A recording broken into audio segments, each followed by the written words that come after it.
Bismillahirrahmanirrahim. Assalamualaikum warahmatullahi wabarakatuh.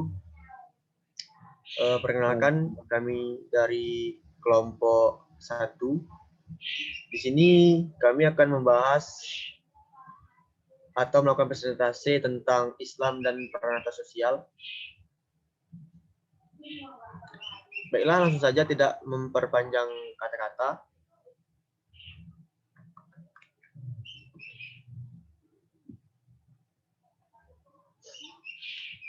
Kami beranggotakan dengan berjumlah 8 orang. Yang pertama yaitu Mita Nuryati dengan NIM J1A120002. Yang kedua ada Tri Khairina dengan NIM J1A120003. Kemudian ada Siti Ramadhani dengan NIM J1A120020. Kemudian yang keempat ada Mega Gonda Putri dengan NIM J1A120025. Kemudian yang kelima ada Anita Trizani dengan NIM J1A120044. Dan yang keenam ada Tasya Dwi Saputri dengan NIM J1A12009. Kemudian saya sendiri sebagai moderator Gilang Putra Pratama dengan NIM J1A120066. Dan yang terakhir ada Reza Dwi Saputra dengan NIM J1A120075. Baiklah, langsung saja pemateri yang pertama yaitu akan disampaikan oleh Tasya Dwi Saputri. Kepada Tasya Dwi Saputri kami persilakan. Terima kasih kepada moderator. Saya akan membacakan materi yang dari saya. Pranata berarti sistem tingkah laku sosial yang bersifat resmi serta adat istiadat dan norma yang mengatur tingkah laku manusia di masyarakat. Dengan demikian, pranata sosial erat hubungannya dengan budaya manusia. Bagi umat Islam, tentu saja hal ini berasal dari ajaran dasar, yaitu pengembangan dari Al-Quran dan Al-Hadis. Dilihat dari aspek kesejarahan, maka pranata sosial dalam masyarakat Islam yang pernah menonjol adalah dalam bidang hukum, politik atau pemerintahan, peradilan, keamanan, kesehatan, dan kesejahteraan. Selanjutnya, apa itu ukhuwah Islamiyah? Kata ukhuwah berarti persaudaraan. Maksudnya di sini, perasaan simpati dan empati antara dua orang atau lebih. Ukhuwah Islamiyah yakni persaudaraan yang berlaku sesama umat Islam. Persaudaraan sesama Muslim berarti hendaklah sesama Muslim yang satu dengan yang lainnya saling membantu, saling menghormati, saling menghargai, relativitas masing-masing sebagai sifat dasar kemanusiaan, seperti perbedaan pemikiran, sehingga tidak menjadi penghalang untuk saling membantu dan menolong, karena di antara mereka diikat oleh satu keyakinan dan jalan hidup, yaitu Islam. Sekian materi dari saya kembalikan kepada moderator. Baik, terima kasih kepada Tasya Dwi Saputri atas penyampaian materinya. Kemudian materi selanjutnya akan disampaikan oleh Tri Khairina. Kepada Tri Khairina dipersilakan. Baiklah, terima kasih moderator. Saya akan melanjutkan materi yang dibacakan oleh Tasya Dwi Saputri tadi. Dasar hukum ukhuwah Islamiyah. Dasar hukum ukhuwah Islamiyah ini terdapat pada Quran Surah Al-Hujurat ayat 10 yang berbunyi innamal mu'minuna ikhwatu fa'aslihu baina akhawaikum wattaqullahu la'allakum turhamun, yang artinya sesungguhnya orang-orang mukmin adalah bersaudara. Karena itu, damaikanlah kedua saudara kalian dan bertakwalah kalian kepada Allah supaya kalian mendapatkan rahmat. Quran Surah Al-Hujurat ayat 10.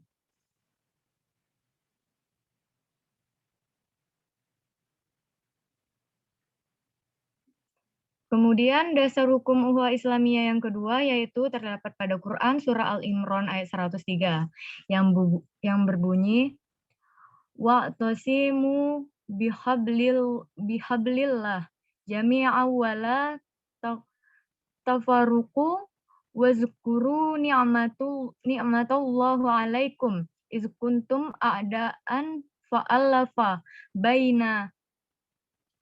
baina qulubikum fa asbahtum bi ni'matihi ikhwana wa kuntum ala syafa hufratin min nari wan qazakum minha kadzalika yabayyinullahu lakum ayati la'allakum tahtadun, yang artinya, dan berpegang teguhlah kamu sekalian dengan tali Allah, dan janganlah kamu sekalian berpecah belah, dan ingatlah nikmat Allah atas kamu semua ketika kamu bermusuhan, maka Dia, Allah, menjinakkan antara hati-hati kamu, maka kamu menjadi bersaudara. Quran Surah Al-Imran ayat 103.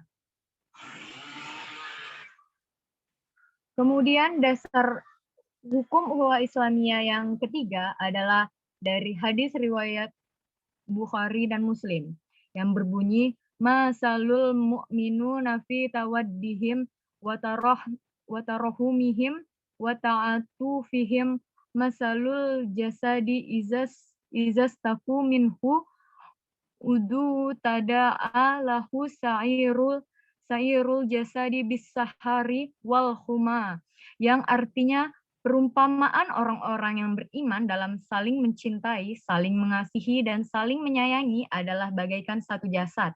Jika salah satu anggotanya menderita sakit, maka seluruh jasad juga merasakan penderitaannya dengan tidak bisa tidur dan merasa panas. Hadis riwayat Bukhari dan Muslim. Sekian materi yang saya sampaikan, saya kembalikan kepada moderator. Baik, terima kasih kepada Tri Khairina atas penyampaian materinya. Materi selanjutnya akan disampaikan oleh Mita Nurhayati. Kepada Mita Nurhayati dipersilakan. Baik, terima kasih kepada moderator atas waktunya. Jadi selanjutnya macam-macam ukhuwah Islamiyah itu ada 4 bagian. Yang pertama yaitu ukhuwah ubudiyah atau saudara, yang artinya ukhuwah persaudaraan antar sesama makhluk yang sama-sama tunduk kepada perintah Allah SWT. Seperti dalam Al-Quran surat Al-Baqarah ayat 28 yaitu berbunyi, mengapa kamu kafir kepada Allah, padahal kamu tadinya mati, lalu Allah menghidupkan kamu, kemudian kamu dimatikan dan dihidupkannya kembali. Kemudian kepadanyalah kamu dikembalikan. Ini merupakan persamaan makhluk ciptaan Allah SWT. Yang kedua yaitu ukhuwah insaniyah atau basyariyah adalah semua umat manusia itu bersaudara karena mereka berasal dari ayah dan ibu yang sama yaitu Adam dan Hawa. Dan ini membuktikan bahwa umat manusia bersaudara tanpa terkecuali, tanpa memandang perbedaan suku, adat, latar belakang, bahkan agama. Penjelasan ukhuwah ini diperkuat oleh sabda Rasulullah SAW, yaitu jadilah kamu hamba-hamba Allah yang bersaudara, karena semua hamba itu semuanya bersaudara. Yang ketiga yaitu ukhuwah wataniyah wa an-nasab, adalah ukhuwah persaudaraan dalam keturunan dan kebangsaan atau persaudaraan yang terjadi pada manusia yang berada di dalam satu bangsa dan tanah air. Dan menurut M. Quraish Shihab dalam wawasan Al-Quran, untuk memantapkan ukhuwah kebangsaan, Al-Quran menggarisbawahi perbedaan yang merupakan keniscayaan, seperti yang tercantum dalam surat Al-Maidah ayat 48. Sekiranya Allah menghendaki, niscaya kamu dijadikannya satu umat saja, tetapi Allah hendak menguji kamu terhadap pemberiannya kepadamu. Maka berlomba-lombalah berbuat kebajikan. Dan ini dibuktikan dengan adanya piagam Madinah yang menjadikan cerminan keberhasilan terlaksananya ukhuwah watoniyah atau ukhuwah persaudaraan. Dan yang terakhir yaitu ukhuwah fil din al-Islam. Maksud dari ukhuwah tersebut adalah persaudaraan semua umat Islam dalam agama Islam, karena orang-orang Islam merupakan saudara, meskipun mereka berasal dari berbagai suku, bangsa, dan golongan. Tetapi pada hakikatnya mereka semua bersaudara, yaitu bersaudara dalam naungan Islam. Serta Rasulullah SAW bersabda, kalian adalah sahabat-sahabatku, saudara-saudara kita yang datang sesudah wafatku. Yang artinya ukhuwah ini memiliki ruang lingkup yang cukup terbatas, yaitu hanya untuk sesama Muslim. Namun di zaman sekarang, seiring perkembangan zaman, umat Muslim sudah tersebar di berbagai penjuru dunia, sehingga ruang lingkup ukhuwah ini menjadi lebih luas. Baik, selanjutnya.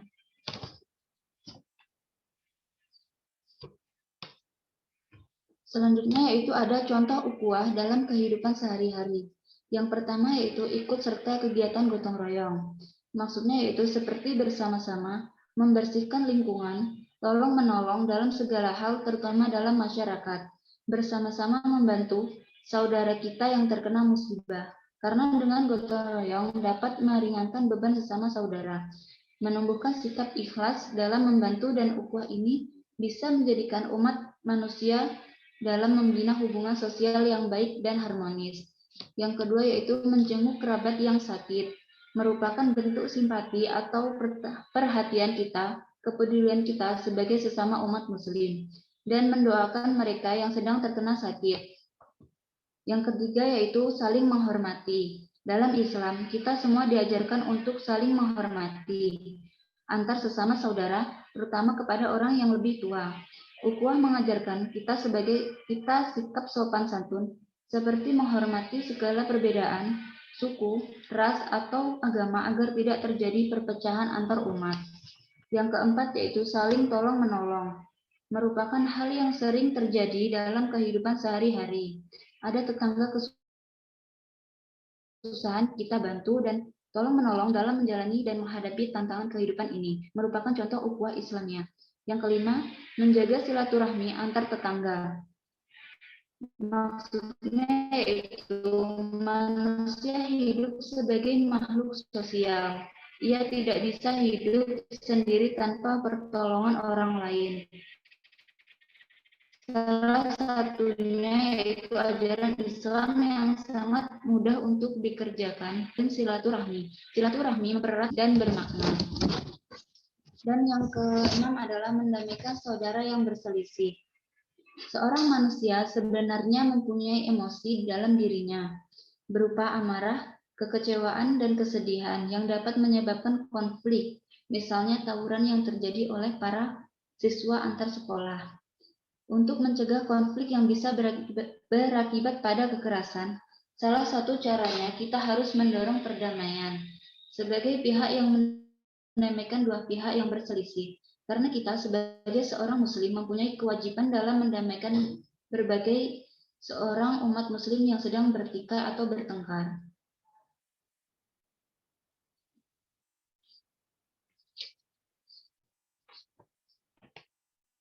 Selanjutnya yaitu hikmah dan manfaat ukhuwah Islamiyah. Yang pertama yaitu terciptanya solidaritas yang kuat antar sesama muslim, yaitu merasakan kebahagiaan ketika orang lain bahagia dan merasakan kesedihan ketika orang lain tertimpa musibah. Hal ini akan membuat sikap solidaritas yang kuat antar sesama umat muslim. Dari sikap inilah Islam akan semakin kuat dalam berbagai hal. Yang kedua yaitu terciptanya persatuan dan kesatuan bangsa.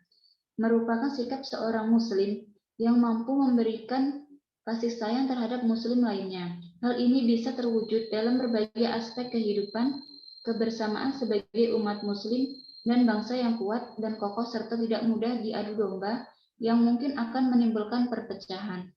Dan selanjutnya yang terakhir yaitu ketiga, terciptanya kerukunan hidup antar sesama warga masyarakat. Maksudnya adalah seorang muslim mampu menghargai dan menghormati orang lain dalam berbagai hal, termasuk menghormati dan menghargai adanya perbedaan budaya, agama, dan pendapat dalam ukhuwah Islamiyah kita sebagai umat muslim, karena menganggap perbedaan sebagai rahmat berkah yang diberikan Allah SWT kepada semua hambanya. Baik, sekian yang bisa saya sampaikan. Saya kembalikan kepada moderator. Terima kasih. Baik, terima kasih kepada Mita Nurhayati. Kemudian materi selanjutnya akan disampaikan oleh Mega Bunda Putri. Kepada Mega Bunda Putri dipersilakan. Baik, terima kasih kepada moderator telah memberikan kesempatan kepada saya untuk menjelaskan sedikit materi. Kali ini saya akan menjelaskan tentang apa itu ukhuwah watoniyah.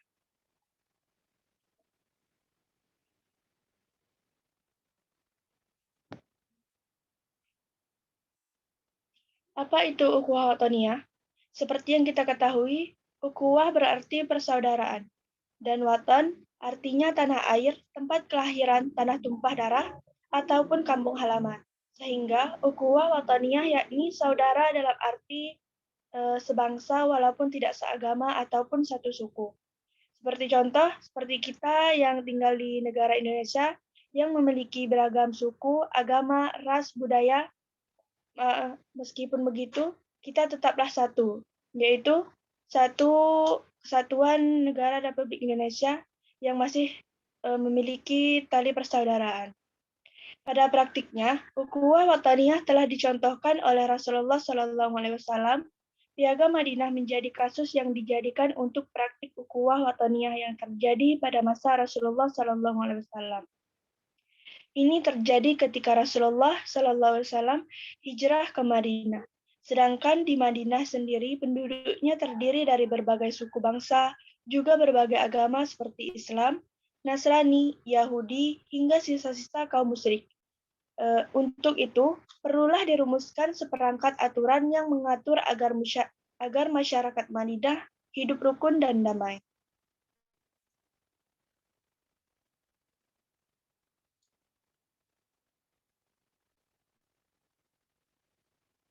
Adapun dalil yang menjelaskan tentang ukhuwah wataniyah yaitu terdapat pada surah Asy-Syura, Quran surah Asy-Syura ayat 105 sampai dengan 106 yang berbunyi, kadzabat qaumu Nuhil mursalin idz qala lahum akhuhum Nuh alla tattaqun. Artinya, kaum Nuh telah mendustakan para rasul ketika saudara mereka berkata kepada mereka, "Mengapa kalian tidak bertakwa?" Ayat ini menjelaskan bahwa Nabi Nuh telah didustakan kaumnya ketika ia menyampaikan agama Allah kepada mereka.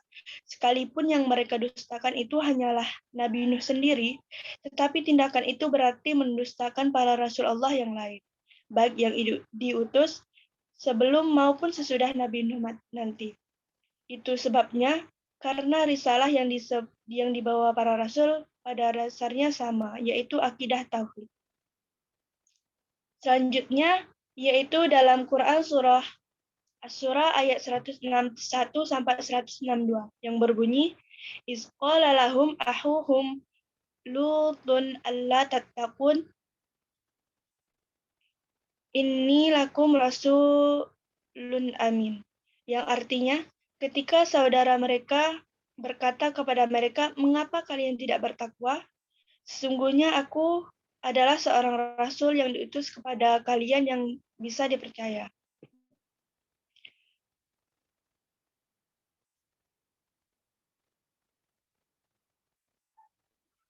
Baiklah, sekian dari saya. Lebih kurangnya saya mohon maaf. Saya kembalikan kepada moderator. Baik, terima kasih kepada Mega Bunda Putri atas penyampaian materinya. Kemudian materi selanjutnya akan disampaikan oleh Anita Trizani.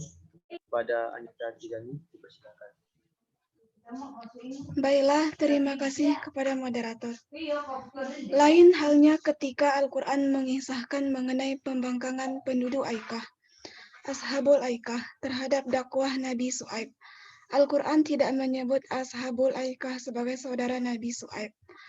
Allah telah berfirman dalam surat Al-Surah ayat 176 sampai 177 yang berbunyi, Kazzaba ashabul aikatil mursalin iz qala lahum syu'aibun ala tattaqun, yang artinya penduduk Aikah telah mendustakan para rasul ketika Nabi Syu'aib berkata kepada mereka, "Mengapa kalian tidak bertakwa?" Lanjut.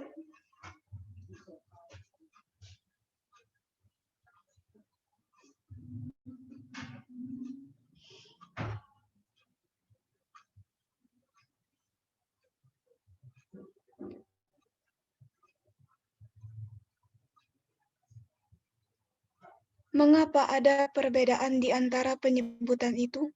Besar kemungkinan adalah disebabkan Nabi Syu'aib bukan termasuk penduduk Aikah. Nabi Syuaib merupakan penduduk yang berasal dari negeri Madian, Ashab al-Madian. Itulah sebabnya saat Al-Quran membahas dialog dengan penduduk Madian, Al-Quran baru menyebut Ashab al-Madian sebagai al-Quhum.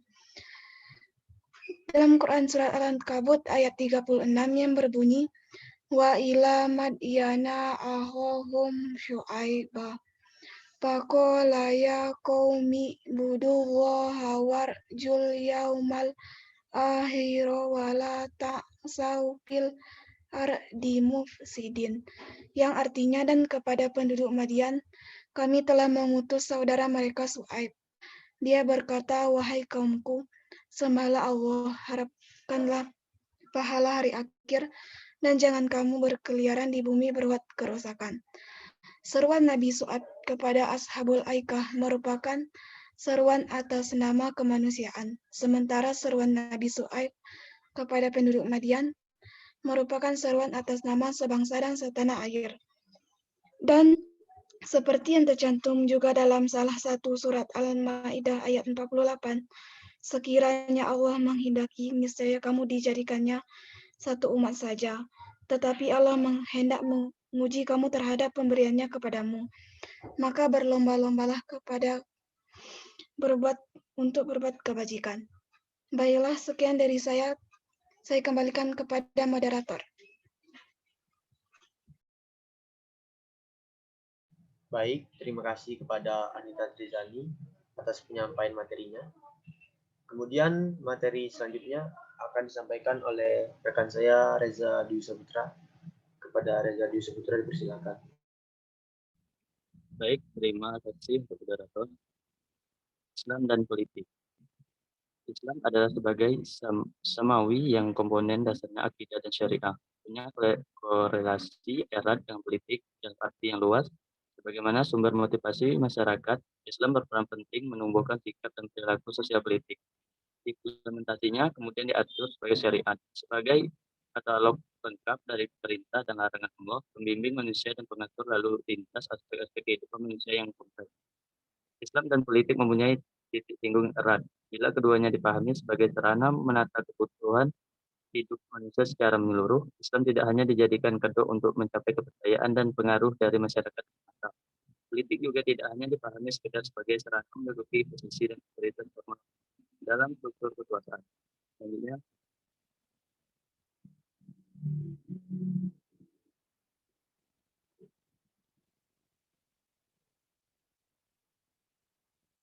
politik menurut bahasa. Politik berasal dari bahasa Latin politikos atau politikus yang berarti relating to citizen atau hubungan warga negara, yang artinya sesuatu yang berhubungan dengan warga negara dan warga kota. Sedangkan dalam bahasa Arab yaitu siyasah yang artinya dari atau untuk atau berkaitan dengan warga negara adalah proses pembentukan dan pembagian kekuasaan dalam masyarakat yang antara lain berwujud proses pembuatan keputusan khususnya dalam negara. Pengertian ini merupakan upaya penggabungan antara berbagai definisi yang berbeda mengenai hakikat politik yang dikenal dengan ilmu politik.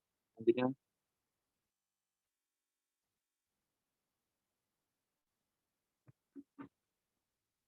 definisi politik menurut para ulama. Pengertian politik dalam fikih Islam menurut ulama Hanbali adalah sikap, perilaku, dan kebijakan kemasyarakatan yang mendekatkan pada kemaslahatan sekaligus menjauhkan dari kemafsadahan.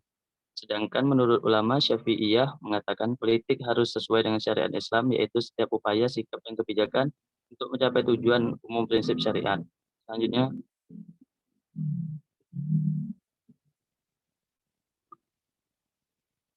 politik dalam Islam. Politik dalam literasi Islam dikenal dengan istilah siyasah yang berarti pengaturan masalah keumatan. Islam sangat mencela orang-orang yang tidak mau tahu terhadap urusan umat. Siyasah tidak diorientasikan kepada kekuasaan karena ia hanya berfungsi sebagai sarana menyempurnakan pengabdian kepada Allah. Baik, itulah yang dapat saya jelaskan. Saya kembalikan ke moderator. Baik, terima kasih kepada Reza Dwi Saputra atas penyampaiannya. Kemudian penyampaian materi kali ini akan disampaikan oleh Siti Ramadhani. Kepada Siti Ramadhani Terima kasih kepada moderator atas kesempatan yang telah diberikan. Di sini saya akan membahas tentang Islam dan kekuasaan. Orientasi utama seorang Muslim terkait dengan masalah kekuasaan ialah menegakkan hukum-hukum Allah di muka bumi. Ini menunjukkan bahwa kekuasaan tertinggi ialah kekuasaan Allah, sementara manusia pada dasarnya sama sekali tidak memiliki kekuasaan. Bahkan, Islam menentang adanya penguasaan mutlak seorang manusia atas manusia yang lain, karena yang demikian ini bertentangan dengan doktrin La ilaha illallah yang telah membebaskan manusia dari segenap taguhut atau tiran. Sehingga kekuasaan manusia yang menentang hukum-hukum Allah adalah tidak sah.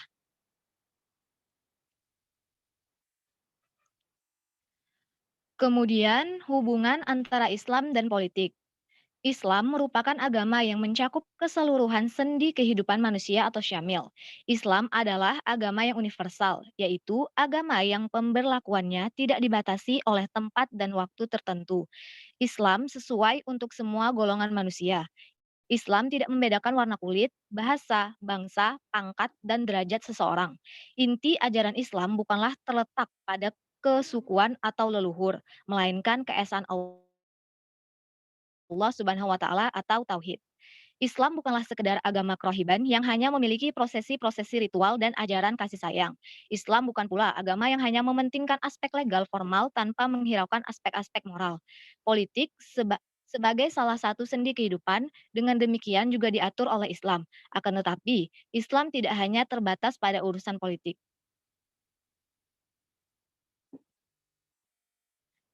Selanjutnya, titik temu Islam dan politik. Titik temu Islam dan politik yaitu sebagai sarana menata kebutuhan hidup manusia secara menyeluruh. Islam dapat menjadi sumber inspirasi kultural dan politik, sehingga politik tidak dipahami sebagai perjuangan mencapai kekuasaan atau pemerintahan semata.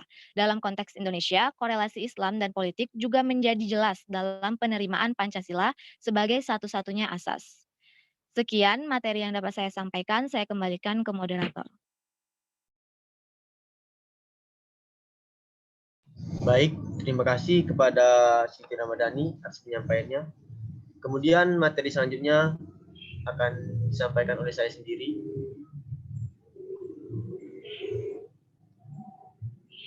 Islam tidak dapat dibangun secara sempurna tanpa politik. Tegaknya hukum-hukum Allah di muka bumi merupakan amanah yang harus diwujudkan. Karena hukum-hukum tersebut tidak akan mungkin bisa tegak tanpa politik pada umumnya dan kekuasaan pada khususnya. Menurut Ibnu Taimiyah mengatakan bahwa Islam harus ditegakkan dengan dua hal, yaitu Al-Quran dan pedang. Al-Quran merupakan sumber hukum-hukum Allah, sedangkan pedang melambangkan kekuatan politik atau kekuasaan yang menjamin tegaknya isi Al-Quran.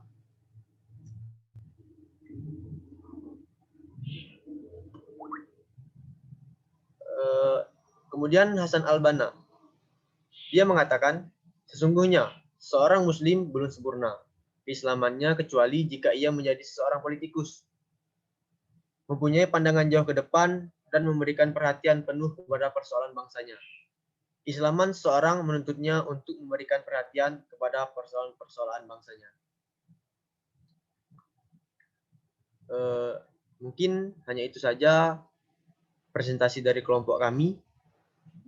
Jika ada kesalahan dalam kata-kata atau penyampaian materinya, kami mohon maaf. Saya tutup presentasi ini dengan wabillahi taufiq wal hidayah. Wassalamualaikum warahmatullahi wabarakatuh. Waalaikumsalam warahmatullahi wabarakatuh.